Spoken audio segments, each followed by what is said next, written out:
আসসালামু আলাইকুম, স্বাগতম জানাচ্ছি আমাদের চ্যানেলটিতে। এবার জিম্বাবুয়ের বিপক্ষে ঘরের মাঠে 5 ম্যাচ টি-20 সিরিজ খেলবে বাংলাদেশ। এই সিরিজ সামনে রেখে 17 ক্রিকেটার নিয়ে প্রস্তুতি ক্যাম্প শুরু করতে যাচ্ছে টাইগাররা, যেখানে নেই তারকা অলরাউন্ডার সাকিব আল হাসান এবং আইপিএলে খেলতে থাকা মুস্তাফিজুর রহমান। মঙ্গলবার প্রস্তুতি ক্যাম্পে ডাক পাওয়া ক্রিকেটারদের তালিকা প্রকাশ করেছে বিসিবি। চট্টগ্রামে 26 এপ্রিল থেকে 28 এপ্রিল এই 3 দিন চলবে ক্যাম্পটি।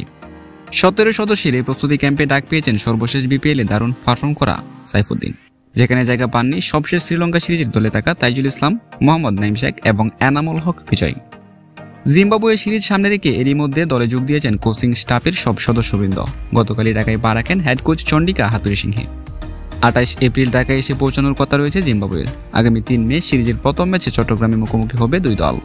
তো চলুন দেখে আসি 17 সদস্যের বাংলাদেশের শক্তিশালী স্কোয়াড। নাজমুল হোসেন শান্ত, লিটন দাস, তানজিদ হাসান তামিম, তাওহিদ হৃদয়, মাহমুদুল্লাহ রিয়াদ, জাকের আলী, মেহেদী হাসান, ইশাদ হোসেন, তাসকিন আহমেদ, শরীফুল ইসলাম, তানজিদ হাসান সাকিব, পারভেজ ইমন, তানভীর ইসলাম, আফিফ হোসেন, হাসান মাহমুদ, মোহাম্মদ সাইফুদ্দিন এবং সৌম্য সরকার। তো সম্মানিত ভিউয়ার্স, এই ছিল আমাদের হাতে থাকা সর্বশেষ স্পোর্টস আপডেট। প্রতিনিয়ত খেলাধুলার সংবাদ সবার আগে জানতে অবশ্যই আমাদের চ্যানেলটিকে সাবস্ক্রাইব করুন। ধন্যবাদ।